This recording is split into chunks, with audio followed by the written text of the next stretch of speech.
Hello and welcome to Markets Today. I'm Lata Venkatesh. With me is Surabhi Upadhyay.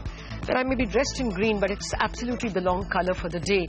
From the start, the markets were expecting that the credit policy is not going to give them too much joy, but the rate cut came in as expected. However, markets could not be cheered because the forecasts from the Reserve Bank were that inflation will be higher and growth will be lower. That's a horrible combination for an investor. Shares started falling, and as if that were not enough, we got an even lower monsoon forecast, distinctly deficient. Now it looks like it's seriously cloudy weather for the markets. Hi, Sukhani. Hi, Lata. What a day. Absolutely. Double whammy coming in from the Met Department and from the RBI governor, offering that rate cut. But as you're saying, offering a lot more detail in terms of that commentary. We will get you all that and lots of reactions over the next 20, 25 odd minutes. But first, let's start with the headlines.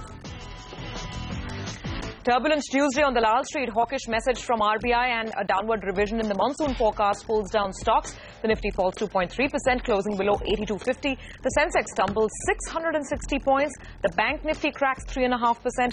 ITC loses 4% on the ban of loose cigarette sales in Maharashtra. Midcap index 2 falls 2%. PSU banks like Allahabad, Oriental Bank of Commerce, Union Bank all fall between 7 and 9%. Construction and realty shares like JP Associates, HCC and India Bulls real estate end 5 to 7% lower. MRB falls 6% on debt concerns after it acquires an Ayurvedic hair products company. RBI cuts rates by 0.25% but gives a grim picture of the economy. Says inflation will be higher than its earlier forecast and growth will be lower than its previous forecast. Governor Rajan indicates that there is practically no room for further easing unless inflation surprises on the downside. The Met Department lowers its monsoon forecast, says rainfall likely to be around 88% of the long-term average. The weatherman says we may not be staring at a drought just yet, but acknowledges that moderate to strong El Niño conditions prevail at the moment, leading to nearly deficit-like conditions on the monsoon. Well, those are some of the headlines that impacted the market, and here are the guests that we have lined up on the show for you. We'll listen to the Reserve Bank Governor Raghuram Rajan's monetary policy announcements, the key takeaways. We will also tell you what economists and bankers are making of the RBI stance. We'll also get you perspective from Vibhav Kapoor of Island FS on the road ahead for the markets, the stock markets. All that coming our way in the next half hour. But first up, Surabhi, tell us what happened in the markets. What a terrible day. There was such a lot of red color out there on the screens today, Lata. So let's straight away get to those numbers.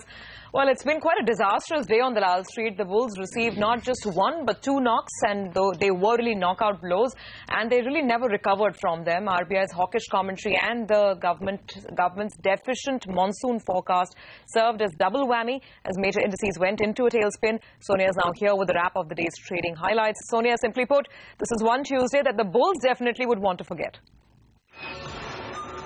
Oh, yes, indeed. As they say, when it rains, it pours, and this time, pun intended, it was clearly a double whammy for the market. You know, the monsoon downgrade coming in from the IMD and the hawkish commentary from the RBI made sure that the market tanked below the crucial support levels. Remember, the Nifty has closed below that 8250 mark, and that's important because that's the lower end of the trading range that we have been working with for the last couple of weeks or so. Now, the market breadth was very weak today at 1:4 in favor of declines. So there was all-round negative sentiment amongst the trader fraternity.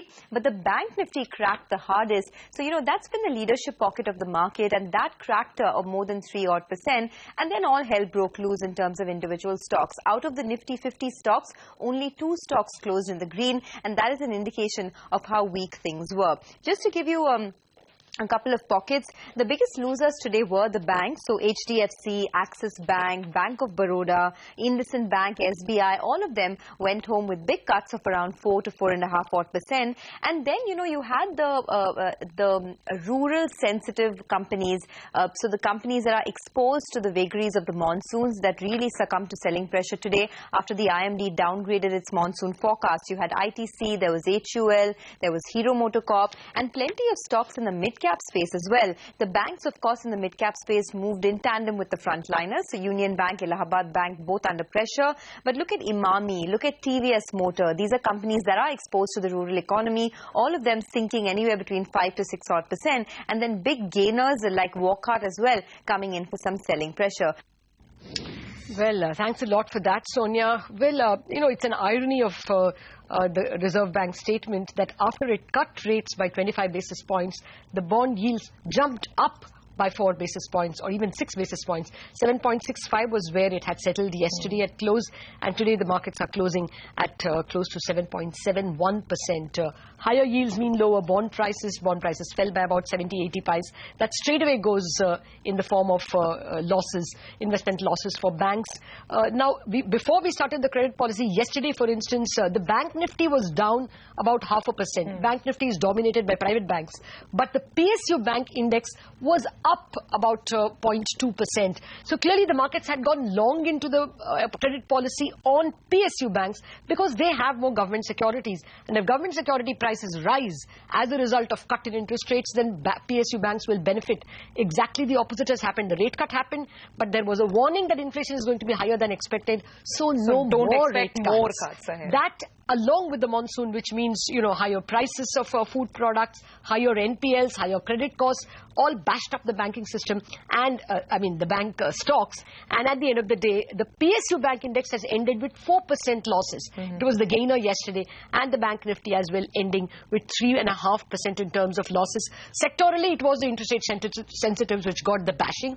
First up was the PSU Bank Index, 4% plus lower, and then came the real estate stocks, the other interest rate sensitive stocks, and then the infra stocks and the auto stocks. But really there was no place to hide. It was hell all over. Absolutely, Lata. As we've been seeing on that graph itself, it speaks 1,000 words. Perhaps no sign of buyers coming in, whether it was a Nifty or the Bank Nifty or all the banking stocks that Lata was just speaking of. Well, on that note, let's move on and get some market opinion going.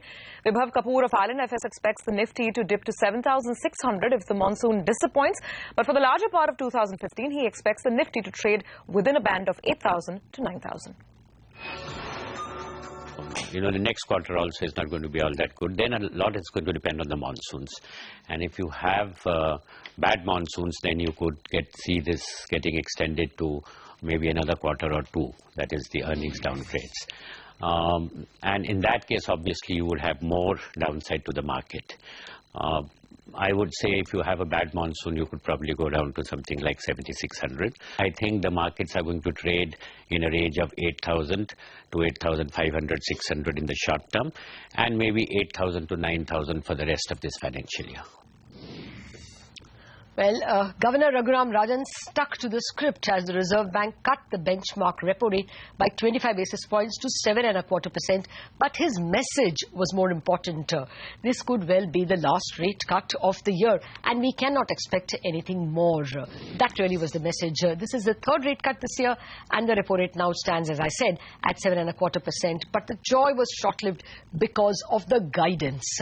Inflation and the monsoons continue to worry the central bank. In fact, its inflation target for January next year has been increased to 6% from 5.8%, as also its growth target has been brought down to 7.6 from 7.8%. Rajan also did some straight talking after announcing the policy. He said the central bank is under no pressure from the government, added that they cannot act like cheerleaders for the economy. Let's hear out various aspects of what the governor touched on. I would characterize as neither conservative nor aggressive. It's in some sense a Goldilocks policy, just right given the current situation. The RBI is not a cheerleader. There are other people in the economy who can play the role of the cheerleader. Our job is to give people confidence in the value of the rupee, in prospects of inflation, and having established that confidence, create the longer-term framework for good decisions to be made. We still have very weak investment. Investment is still very tepid. We haven't seen a strong pickup. And if you look at the corporate results, of course, you have to adjust the corporate results for the fact that inflation has come down quite a bit, and in some of the in specific sectors, inflation has come down much more than in other sectors. So you want to adjust for the level of inflation to see what the real growth has been. But in general, the corporate results have been quite weak also, suggesting that final demand is yet to pick up strongly. So those are reasons why we do feel that the economy is still below potential. Okay, so that was the commentary that we got from the Reserve Bank of India. Lata, of course, you've been, right there at the heart of all the action. Perhaps the market wasn't expecting such straight, direct hawkish commentary as it went into the policy, and is that what we really got today? Well, I think the quarter basis, the quarter percentage point rate cut actually should have cheered the market. But it is the commentary on the economy that inflation is going to be higher than you thought and growth is going to be lower than you thought, which is always a vicious combination for any stock market investor. I mean, how can you ever forecast earnings growth, in a situation like this? And coming just after those GDP numbers in the fourth quarter, which the government would like us to believe are painting a slightly better picture, perhaps. Exactly, that as well. But, we have concentrated enough on the fact that the governor's statement that there is going to be higher inflation than I thought would mean that there are no further rate cuts unless inflation surprised exceedingly in the opposite direction.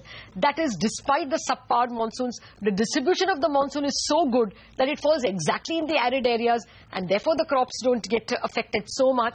And it has happened in the past that even when we have had a subpar agricultural output, prices have not risen because you have imported in time, you have been able to use your buffer stocks on time. So it is not necessary that, food grain output of, say, 1% or 2% lower than the previous year should necessarily lead to inflation. If all these fell into place and food inflation did not rise and we ended the year with not 6% but 5% inflation, then space opens up for a rate cut. But at the moment, after the Met Department's, almost echoing what the governor said, that looks to be a remote possibility. So that is the key takeaway from today's credit policy. No more easing. But I think we have to concentrate at least for 2 minutes on, the non-monetary aspects of the policy.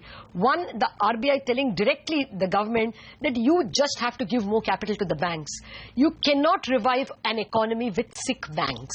So that message, and plus the other message, don't mess up with MSP. Don't confuse MSP with farm insurance policy. MSP affects 2 crops, rice and wheat, in 4 states. That is not a national farm insurance policy, so don't get into the rut of a higher MSP and spoil the inflation picture simply because that is not even giving the positive of any farm welfare.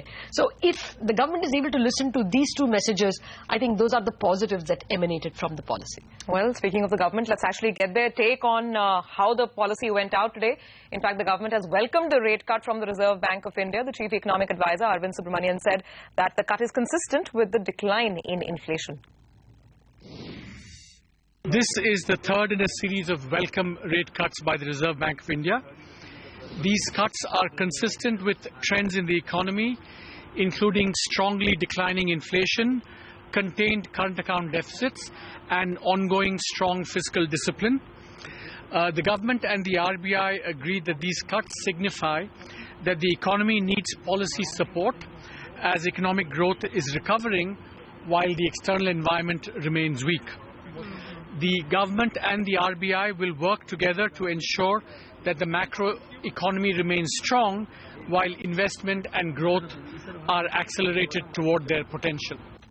Okay, that's the government economist's view. Now for some market economist view, here's Sonal Verma of Nomura. Broadly in line with expectations, there was no point waiting until August. If there was room, then there was case for front loading. And I think the silence on forward guidance essentially has to be seen in the context of the 75 basis point rate cuts that has already been delivered in the first 5 months. And I think it's time now for the RBI to wait and essentially see what impact this has in terms of transmission to the system lending rates, to growth, and thereafter on inflation. And yet again, the governor directly told the banks that they must transmit the rate cuts. He complained that he gets only 8% on his fixed deposits, whereas loans are costing anything like 10%.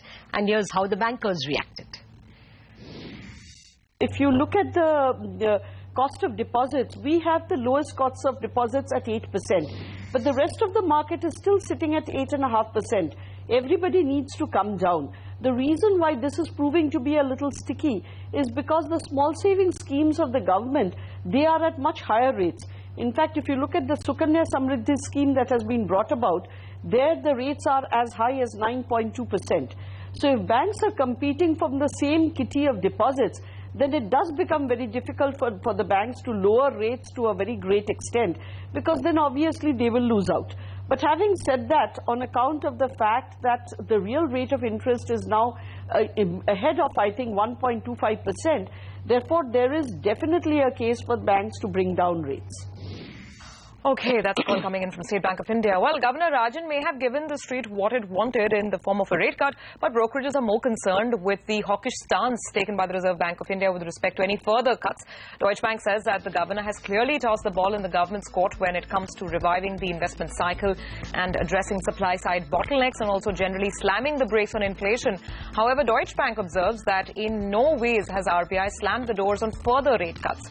So one could perhaps expect more accommodation should government action on food management be proactive, or there are positive surprises on the progress of the monsoons. Well, staying with more views, Citibank's reading is along similar lines. It says that proactive food management policies from the government and benign global prices may actually mitigate some of the risks that are arising from a weak monsoon. So further 25 basis points rate cut before the end of this financial year could still be a reality and it could still come through. However, some other views coming in, it seems not everybody is entirely as convinced, Lata. Yeah, Nomura is not so certain. It agrees that the Reserve Bank has not slammed the door on further rate cuts should disinflation set in. However, it points out that growth is in the initial stages of a business cycle recovery and inflation appears to be stabilizing around the 5 to 5.5% mark. And inflation expectations are still elevated, so another round of rate cuts before the end of FY16 may not really materialize. Barclays is also thinking along these lines. It argues that the tone of the RBI commentary was more cautious than the previous policy statement in April, and considering that the central bank has delivered rate cuts of a cumulative 75 basis points in less than 5 months, hoping for any further easing is a bit of a stretch. All right, on that note, we'll slip into a very quick break. But coming up on the other side, we will tell you why the IMD has cut its monsoon forecast, and we'll also tell you about the other stocks that were in the limelight today.